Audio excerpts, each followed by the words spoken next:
ndi mugabo rero sishobora kugenda ruguru nkavuga amafaranga afise ndayarungise ruguru ngomba ndabe ukuntu ndondera kandi kazi ino ngaha Bujumbura nca ndafata ndagira nte ndaza ntangura gukora akazi k'ikiyede nyine kwibi bintu na turakoresha abayede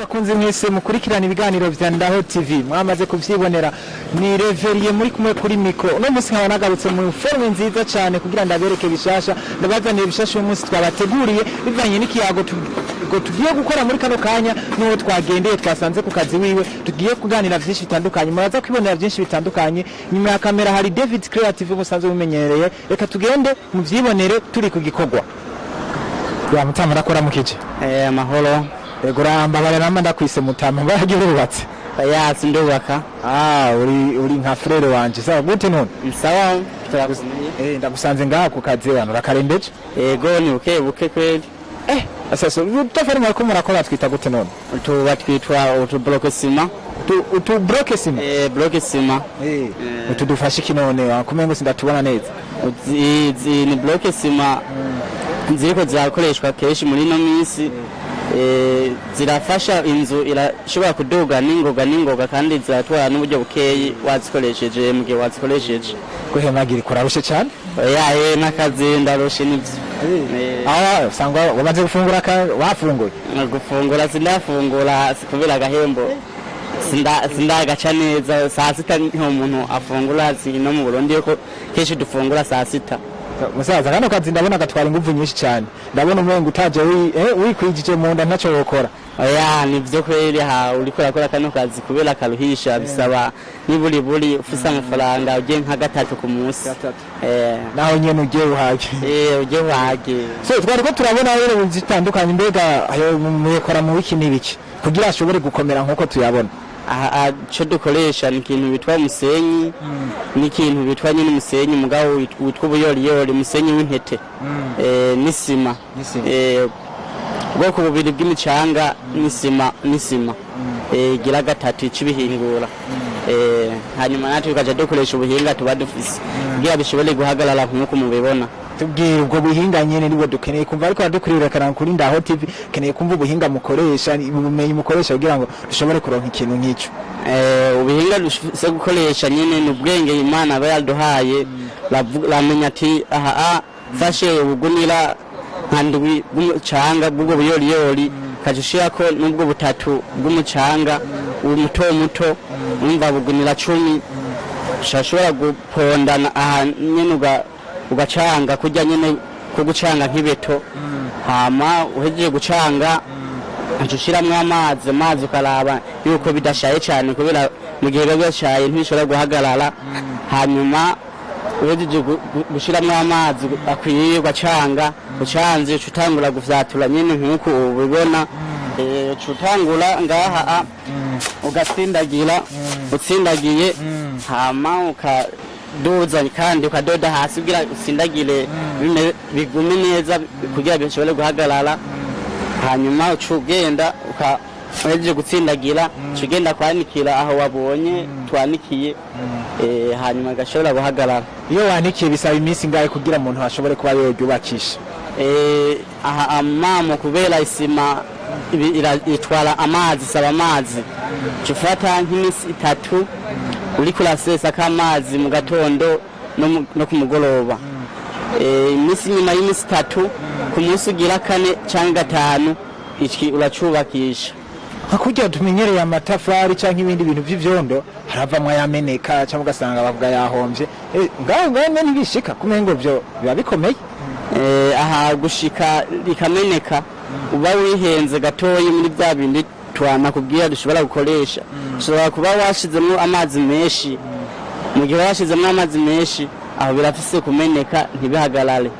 ari cyane ukaba wagize ukaba washizemo bwa buyoriyori bwishi usumba umucanga aho naho nyene biragazana intambamye ikameneka mugabo si cyane uzi nawe bwa buhinga ucubona ati aha nihenze ucumenya ngene ukoresha ubwo buhinga kugira ushobore kubihagarika isima ntishobora gufubusa ubufundi. Ndumva n'akazi gasaba ubwenge ubumenyi butandukanye. Mbega hano kazi wewe wakajemo gute, wakize hehe, byagenze gute kugira ushobore kugera ku rwego rwaho ukora ibintu nk'ibi bikomeye nk'uko?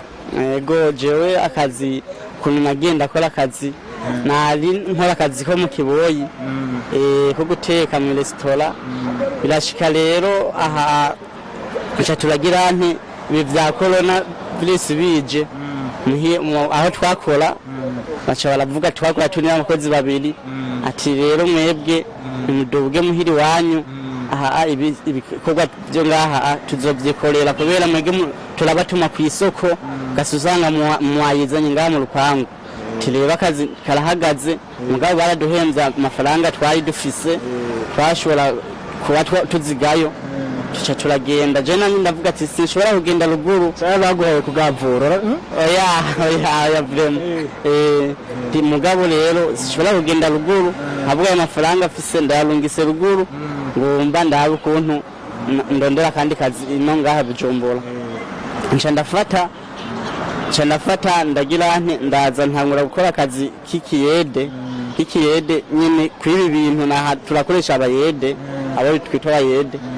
Hama jewe nakoze imisi 3 gusa nca ndabwira umufundi wanje ati yewana je nanje ndakeneye kumenya bino bintu.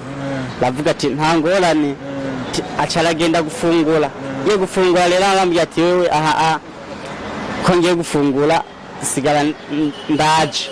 Jewe nca ndatora kwa kuri nabona abigize ndatora iforoma ndabona ndakwejya mbere n'ijya kabiri nca ndambwira umufundi ati kakazi ndabona aha je ndatanguye kukamenya. Ubu bari umufundi yemewe. Yego vraiment. Challenge n'ubuzima nizo murumva ko bigoye ku muntu ava muri akaja muri ibi cyese agenda yisuma mugira ngo ashobore gutera imbere, ashobore kwiteza imbere, ashobore guteza imbere umuryango ndetse ateza imbere n'igihugu. Murumva ko bigoye aho yavuye n'ahageze uyu munsi, murumva kari challenge umuntu agenda araca mu tw'ubuzima ko gana turafata inzira nziza. Ego none ngaha mukora ubwoko bumwe gusa canke murakora n'ibindi?